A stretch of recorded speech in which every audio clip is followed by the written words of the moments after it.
शंकराचार्य सरस्वती यांच्या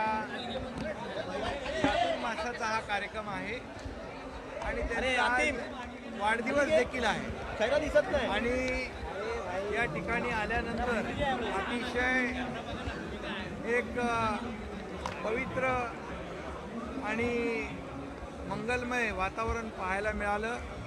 इकडे सगळीकडे एका श्रावण महिना सुरू झालेला आहे आणि या चातुर्मासमध्ये सगळे मुंबईकर भक्तीमध्ये लीन झालेले आहेत आणि खरं म्हणजे ही भूमी पवित्र झाली आहे असं म्हटलं तर वावगं ठरणार नाही. आणि म्हणून स्वामीजींनी माझ्याबद्दल जे गौरवोद्गार काढलेले आहेत त्याबद्दल मी त्यांचा आभारी आहे. त्यांना मनापासून धन्यवाद देतो की खरं म्हणजे हा गौरव जो आहे हा एकट्या एकनाथ शिंदेचा नाही. मी मगाशी म्हणालो तमाम मोबाईल लाडक्या बहिणींचा आहे, लाडक्या भावांचा आहे, लाडक्या शेतकऱ्यांचा आहे आणि लाडक्या वारकऱ्यांचा या तमाम संतांचा हा गौरव आहे. आणि त्याचबरोबर गोमातेला राज्यमाता मानणाऱ्यांचा आहे आणि म्हणून मी त्यांचा खूप खूप आभारी आहे.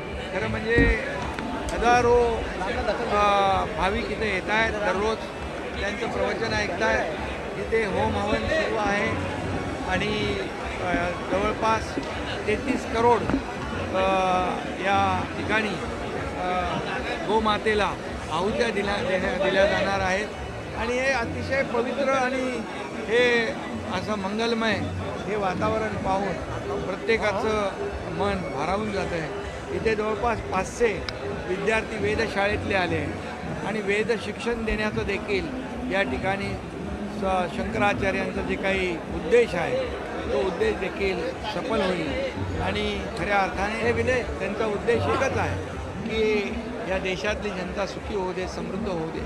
तसंच आमच्याही मनामध्ये आहे कि महाराष्ट्र सुखी समृद्धि आनंदी हो. सर हिंदी में जानना चाहेंगे आप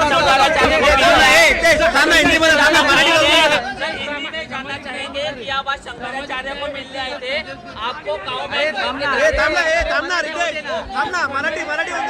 मंत्री जे आहेत संजय शिरसाट यांनी राज्यमंत्री माधुरी मिसाळ यांना पत्र केलेलं आहे तुम्ही बैठका घेऊ नये आणि त्याबाबत माधुरी मिसाळ यांनी नाराजी व्यक्त केलेली आहे. त्या बाबतीमध्ये तपासून घेतो. आम्ही सगळे मंत्री सगळी एक टीम आहे, मुख्यमंत्री महोदयांच्या मार्गदर्शनाखाली आम्ही कामकाज करतो, एक टीम म्हणून काम करतोय. त्यामुळे ही माहिती घेऊन त्यामध्ये जे काही योग्य आहे ते होईल.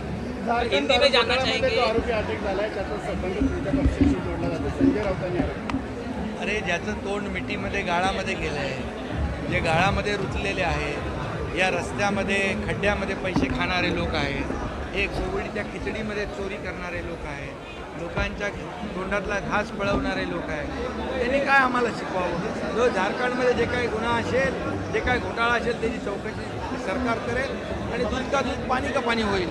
त्यामुळे जिनके घर शीशे के होते दुसरे के घर पत्थर नहीं फेका करते. आम्ही स्वच्छ आहोत आणि यांना या मुंबईतल्या जनतेने पाहिलेलं आहे. गेले 25 वर्ष मुंबईला लुटलेलं आहे आणि ते आमच्यावर आरोप करतात. हे दुर्दैवी आहे. सर हिंदी में जानना चाहेंगे आज आपको शंकराचार्य को मिलना है, आपको गाँव में भी उन्होंने कहा हाँ, शंकराचार्य जी है जो अभी मुक्तेश्वरानंद जी, ये जब मैं मुख्यमंत्री था तब मीरा भाईंदर में इनका कार्यक्रम था. तो मैंने कहा था सीएम मीन्स कॉमन मैन, तब उन्होंने कहा था सीएम मीन्स काउज मैन. ये उन्होंने मुझे जो कि पदवी दिया है इसलिए मैं उनका आभारी हूँ. और वो अभी जो उन्होंने अपने मुखों द्वारा जो मेरा गौरव किया है इसलिए मैं उनका आभार व्यक्त करता हूँ.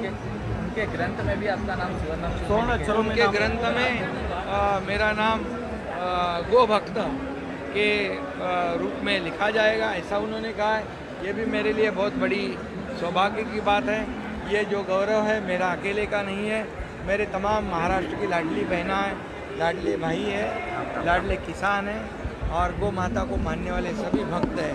ये महाराष्ट्र की जनता का गौरव है. इतना ही मैं नम्रतापूर्वक कहूँगा. ये मेरे लिए बहुत बड़ा स्वामी जी का ये आशीर्वाद है. इतना ही मैं रोहित पवार का कहना है कि मिनिस्टर के